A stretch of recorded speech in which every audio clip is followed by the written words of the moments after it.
ਅਸੀਂ ਕਸਮ ਖਾਂਦੇ ਹਾਂ ਕਿ ਅੱਜ ਤੋਂ ਬਾਅਦ ਜੇ ਸਾਡੇ ਡਾਕਟਰ ਭੀਮ ਰਾਓ ਅੰਬੇਦਕਰ ਜੀ ਦੁਆਰਾ ਲਿਖੇ ਗਏ ਸੰਵਿਧਾਨ ਨਾਲ ਕੋਈ ਛੇੜਛਾੜ ਕਰਦਾ ਹੈ, ਚਾਹੇ ਉਹ ਮੋਦੀ ਹੈ, ਚਾਹੇ ਰਾਸ਼ਟਰਪਤੀ ਹੈ, ਚਾਹੇ ਪ੍ਰਧਾਨ ਮੰਤਰੀ ਹੈ, ਅਸੀਂ ਇਹ ਗੱਲ ਬਿਲਕੁਲ ਵੀ ਸਹਿਣ ਨਹੀਂ ਕਰਾਂਗੇ। ਅਸੀਂ ਆਪਣੀ ਜਾਨ ਦੇਣ ਤੱਕ, बिल्कुल जान देन तक, हर जान लेन तक अपनी क्षमता रखांगे। मैं कसम खाता। मैं प्रदीप कुमार सूद। जीरकपुर प्रेस क्लब में रविवार को हुए एक प्रेस कॉन्फ्रेंस में डेराबस्सी विधानसभा से चुनाव लड़ चुके रॉकी वाल्मीकि अपने बड़बोलेपन में कई आपत्तिजनक बोल डाले, जिससे प्रेस वार्ता में आए पत्रकारों ने उन्हें सवालों के घेरे में घेर लिया। उसके बाद प्रेस वार्ता में आए लोगों ने रॉकी वाल्मीकि का बचाव किया। बिल्कुल संविधान के अकॉर्डिंग करेंगे। एक्चुअली कहने का क्या है कि एक सेल्फ डिफेंस कहने में थोड़ी उनकी, मैं समझ सकता हूँ कि इनके कहने में थोड़ी परिवर्तन आ गया होगा या समझने में परिवर्तन आ गया। समझने में कुछ कहेंगे, कोई बात नहीं। तो एक्चुअली क्या है कि आप मोटिव को गलत ना समझे। इनका कहने का मतलब ये है, श्रीमान जी का, हमारे भाई का, कि एक सेल्फ डिफेंस मतलब अगर हमारे पर कोई उतारू जानलेवा हमला हो रहा है तो ये कोर्ट भी बोल रहा है, संविधान भी बोल रहा है कि भी अपना एक बचाव के लिए हम कर सकते हैं, अपने बचाव के लिए। ये तो संविधान भी बोल रहा है। डिफेंस एक अलग चीज है और आप ठीक है, जान लेने की आपने कसम खाई। नहीं, सेल्फ डिफेंस मतलब देखो सर, आप ना इस दो तरह की बातें होती हैं। इसको आप नेगेटिव ले लो, पॉजिटिव ले लो। नहीं, आप नेगेटिव नहीं, आप नेगेटिव ले लो, आप नेगेटिव ले लो। आपकी बातें देखो, हमारे समाज के साथ अत्याचार हो रहा है तो हम तो आपको सिर्फ ये बता रहे हैं जो आपने शब्द बोले हैं। बिल्कुल लाइव चल रहा है। बिल्कुल सर, हम कोई नहीं है डिसाइड करने वाले कि आप क्या बोल रहे हैं। आप पॉजिटिव नहीं लेते, नेगेटिव नहीं। आपने प्रेस कॉन्फ्रेंस, देखो मैं तो इस बात पे अड़ा हूँ। आपने शब्द थोड़े आपत्तिजनक लगे। मैं कह रहा बात कर रहे हैं लेकिन उसके विपरीत चल रहे हैं। बचाने की बात, अभी राजनीति सफलता की कुंजी है, ये तो डॉक्टर भीमराव अंबेडकर ने भी बोला है। उंगली भी की है दिल्ली की तरफ को भी, विधानसभा या राज्यसभा पे कब्जा करो। जब तक हमारा विधानसभा राज्यसभा पे हमारा कब्जा नहीं होता, हमारा राज नहीं आएगा। पर आपको खुद पता है, मैंने अभी एमएलए के इलेक्शन लड़े हैं हाल ही में। आपको पता है अभी 40 लाख रुपए आप खर्चा कर सकते हो, नॉमिनेशन की 10,000 फीस है और एवरीथिंग जितने भी खर्चे खुर्चे हैं ये है वो है।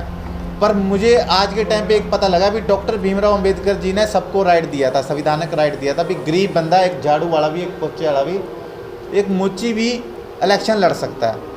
पर जब मैं इलेक्शन लड़ा ना तो मुझे ऐसा लगा ना मोची, ना झाड़ू वाला, ना सफाई कर्मचारी, कोई इलेक्शन नहीं लड़ सकता। सिर्फ इलेक्शन वो इंसान लड़ सकता है जिसकी करोड़ों की, खरबों की प्रॉपर्टी है। यही है जी। तो आज के समय में ऐसा होता है कि आओ जी आपने साइन करने हैं, डीसी एसडीएम मैडम रोज़ जो छोटे कैंडिडेट खड़े होते हैं ना उनको रोज़ ही बुला लेते हैं मीटिंग में, मीटिंग अटेंड करो जी। और जो बड़े बड़े कैंडिडेट हैं उनको कोई पूछता नहीं, उनके बैनर 10-10 ऑफिस, 20-20 ऑफिस, उनको कोई खर्चा नहीं पूछा जाता। छोटा कैंडिडेट होगा उसको रजिस्टर चेक कराओ जी, ये कहाँ गलती है जी, 20 फलाना करो, नोटिस निकाल दो, इनको फलाना कर दो। गरीब को ही दबा लेते हैं।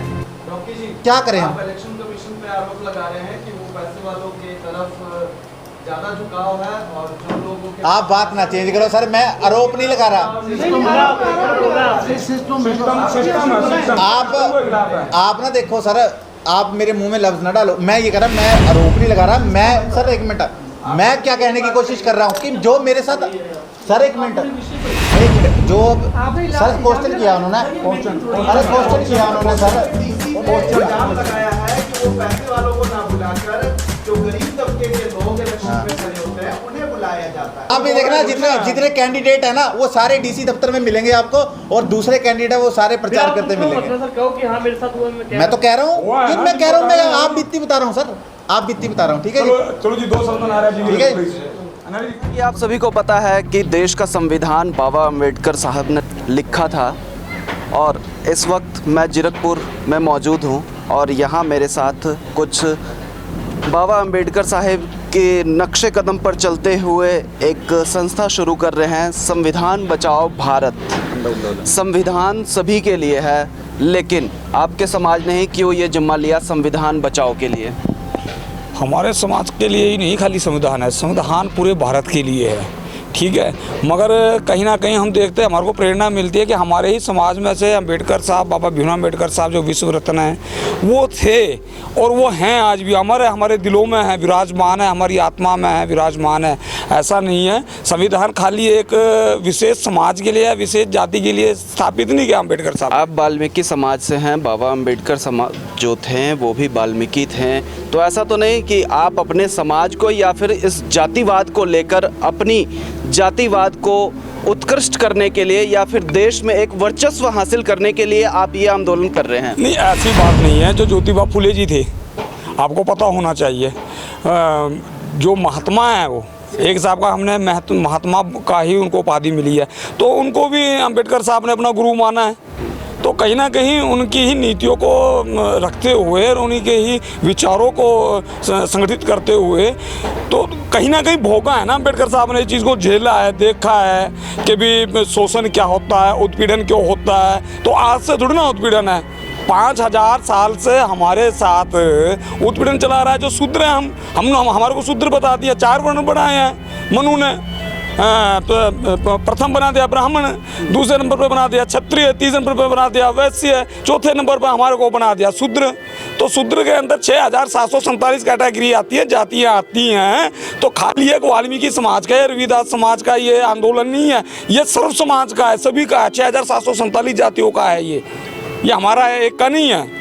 रॉकी जी, अभी आपने एक प्रेस वार्ता में ये बात कही है कि अगर हमारा हक नहीं मिला तो हम मारने और मरने के लिए भी तैयार हैं। तो एक संविधान के लिए आप ये संस्था है उसे शुरू कर रहे हैं, लेकिन इसमें मरने मारने वाली कौन सी बात आ गई है? देखो सर, आप मीडिया वाले हो, आपको भी पता है, आप भी हर खबर छापते हो, मेरे से ज़्यादा तो आपको भी नॉलेज होगी। जो ये हमने आंदोलन शुरू किया है संविधान मरने मारने की, मैं बता रहा हूँ आपको, संविधान बचाओ आंदोलन क्या है, बचाओ। जहाँ संविधान को बचाने के लिए आपने जिम्मेदारी उठाई है, इसके लिए आप मरने के लिए और मारने के लिए भी तैयार हैं। मैंने अकेले नहीं उठाई। सुनो, मैं एक मिनट मैं कोई बात नहीं, मैं इसका आपको जवाब देता हूँ। मरने बनाने वाली बात है कि भी अगर हमारे ऊपर कोई अटैक हो रहा है, क्यों अटैक होगा? संविधान सभी के लिए, आप पर क्यों अटैक होगा? सर, क्यों और खास करके आप पर ही क्यों अटैक होगा? सबके ऊपर होगा सर। अगर हम धरने पे बैठे हैं तो आपने देखा ये अपना टीचर बैठे थे कैसे मार कूट के होकर। किसान आंदोलन था कि 700 बंदा मरा, कितना टीचरों ने दूसरों को मार दिया। अरे सर, वालों को मारा। अरे आप किसान आंदोलन था क्या, उन्होंने बंदा काट के वहाँ टांग नहीं दिया था? किसान आंदोलन था क्या, उन्होंने बंदा काट के वहाँ टांग नहीं दिया? किसान आंदोलन था क्या, उन्होंने बंदा काट के वहाँ टांग नहीं दिया था? तो क्या किसानों ने किसी पे हमला किया? क्यों नहीं किया सर, कैसी बात करो, बंदे टांग के वहाँ। तो आप किसानों पर भी आरोप लगा रहे हैं कि किसान जो है वो बंदे मार कर टांग दिए थे। मतलब किसान भी जो थे, जो धरने पर बैठे हुए थे, जिन्होंने आंदोलन शुरू किया था, उन्होंने भी आक्रामक रूप लिया था। मतलब सिर्फ इतना है कि भी अगर हमारे समाज के ऊपर किसी भी प्रकार का आपके समाज पर क्यों हमला होगा? हमारे समाज पे हो नहीं रहा सर। हाथरस कांड देख लो आप, हुआ नहीं, हमारे जलाने भी नहीं देगी लाश।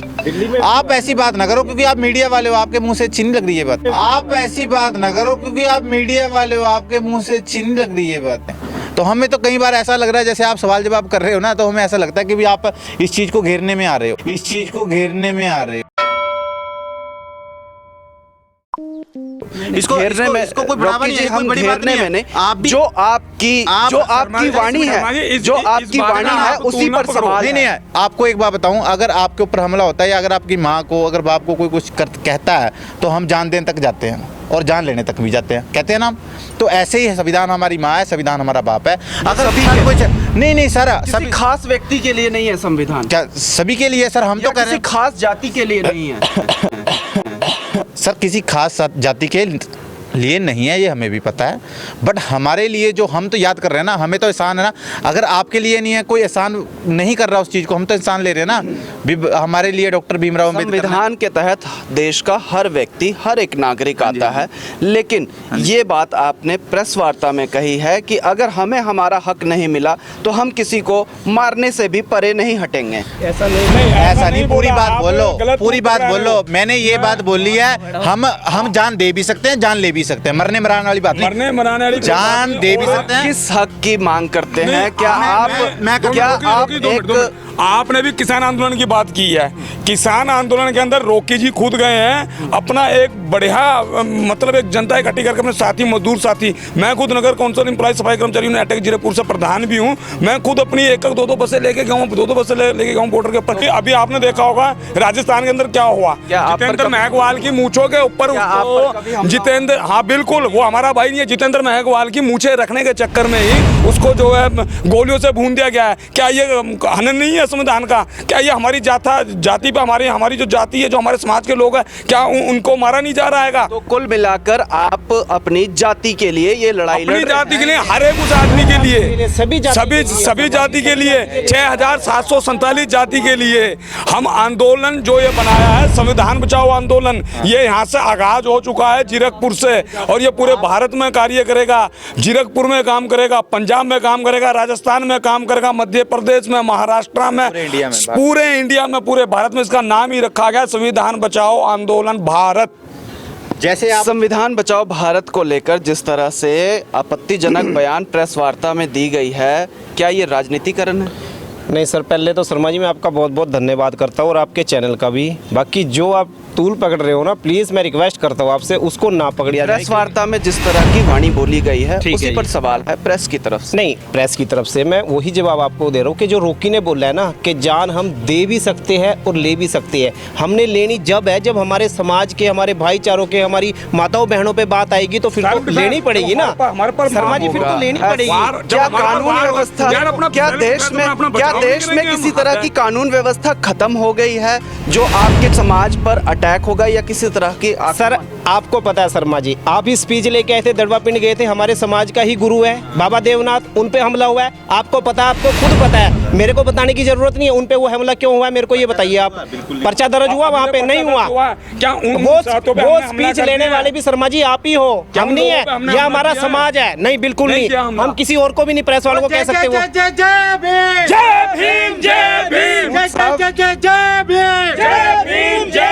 रविंदर जी, मेरा आपसे सवाल है, मेरा निजी सवाल है, क्या आप संस्था खोल रहे हैं या फिर किसी गैंग को खोल रहे हैं?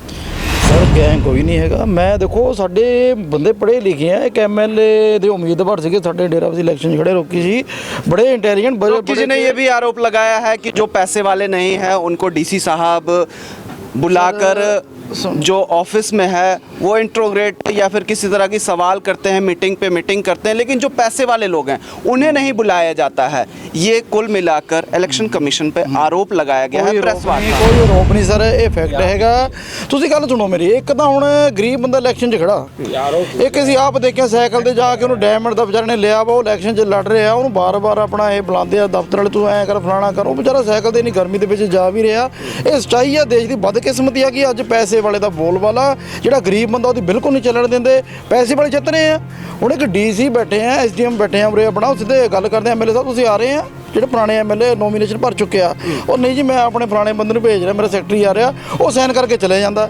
ਉਹ ਜਿਹੜਾ ਆਮ ਬੰਦਾ ਉੱਤੇ ਬੈਠਾ ਵਿਚਾਰਾ ਸਵੇਰ ਤੇ ਸ਼ਾਮ ਤੱਕ, ਕਿਉਂਕਿ ਇਹ ਸੰਵਿਧਾਨ ਦੇ ਵਿੱਚ ਸਾਨੂੰ ਹੱਕ ਹੈਗਾ, ਇਲੈਕਸ਼ਨ ਲੜਨ ਦਾ ਵੀ ਹੱਕ ਹੈਗਾ, ਲੇਕਿਨ ਇਹ ਕੋਸਟਲੀ ਹੋ ਚੁੱਕਿਆ ਸਾਡੇ ਸੰਵਿਧਾਨ ਦੇ ਵਿੱਚ ਇਲੈਕਸ਼ਨ ਲੜਨਾ ਨਾ, ਜਿਹੜਾ ਇਹ ਇਹੋ ਜਿਹੀ ਚੀਜ਼ ਬਣਾਉਂਦੀ ਇਹਨੇ ਮਹਿੰਗੇ ਇਲੈਕਸ਼ਨ ਕੌਣ ਲੜ ਸਕਦਾ? ਤੁਸੀਂ ਆਪ ਸੋਚੋ ਆਪਣਾ ਸ਼ਰਮਾ ਜੀ, ਆਹ ਕਿੱਡੇ ਕਿੱਡੇ ਬੈਨਰ ਲੱਗ ਰਹੇ ਆ, ਐਤਕੀ ਤਾਂ ਹੱਦ ਹੀ ਹੋਊਗੀ ਜਦੋਂ ਆਪਣਾ ਜਿਹੜੇ ਪੈਸੇ ਵਾਲੇ ਬੰਦੇ ਦੀ ਗੱਡੀਆਂ ਦੇ ਵਿੱਚ ਬੜੀ ਬੜੀ ਐਲਈਡੀਆਂ ਲਾ ਕੇ ਤੁਸੀਂ ਇੱਕ ਪ੍ਰਚਾਰ ਕਰ ਰਹੇ ਹੋ, ਝੂਠੇ ਪ੍ਰਚਾਰ ਕਰ ਕਰਕੇ ਤੁਸੀਂ ਆਪਣਾ ਇਹ ਦਿਖਾਣਾ ਚਾਹੁੰਦੇ, ਲੇਕਿन ਆਪ गरीब बंदा दसो ये प्रचार कर लेगा, फिर सुनवाई कितनी होती है?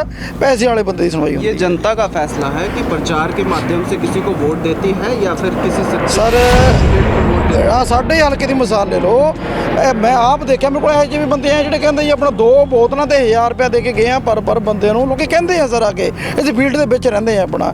ਦੂਜੀ ਗੱਲ ਮੈਂ ਇੱਕ ਅਲੱਗ ਗੱਲ ਕਰਦਾ, ਜੇ ਰੋਕੀ ਜੀ ਤੁਸੀਂ ਗੱਲ ਨੂੰ ਆਪਣਾ ਵੀ ਕਿਹਾ ਵੀ ਅਸੀਂ ਮਰਨ ਮਰਾ ਨਾਲ ਗੱਲ ਤਾਂ ਗਈ ਆ, ਇਹ ਤੂਲ ਦੀ ਗੱਲ ਇਸ ਤਰ੍ਹਾਂ ਸਰ ਦੇਖੋ ਤੁਸੀਂ ਆਪਣਾ ਆ ਦਿੱਲੀ ਤੱਕ ਸਾਡੇ ਕੋਲ ਇਹੋ ਜਿਹੇ ਬੰਦੇ ਵੀ ਆ, ਰੋਂਦੇ ਰੋਂਦੇ ਸਾਡੇ ਕੋਲ ਵਿਚਾਰੇ ਆਪਣਾ ਜ਼ਹਿਰ ਖਾਣ ਤੱਕ ਪਹੁੰਚ ਗਏ। ਉਹ ਗੱਲ ਕੀ ਸੀਗੀ, ਸਾਡੀਆਂ ਭੈਣਾਂ ਭਾਈਆਂ ਛੋਟੇ ਛੋਟੇ ਬੱਚਿਆਂ ਦੇ ਯਾਰ ਰੇਪ ਹੋ ਰਿਹਾ, ਤੁਸੀਂ ਉਹਦੀ ਤੇਲ ਪਾ ਕੇ ਮਿੱਟੀ ਦਾ ਅੱਗ ਲਾ ਰਹੇ, ਉਹਦੇ ਮਾਂ-ਬਾਪ ਨੂੰ ਨੇੜੇ ਨਹੀਂ ਜਾਣ ਦੇ ਰਹੇ। ਇਹ ਸ਼ਰਮ ਜੀ ਇਨਸਾਨੀਅਤ ਦਾ ਕਹਾਣਾ ਹੈ ਬਹੁਤ ਬੁਰੀ ਤਰ੍ਹਾਂ। ਕੀ ਉਦੋਂ ਸਰਕਾਰਾਂ ਕੁਝ ਨਹੀਂ ਕਰਦੀਆਂ?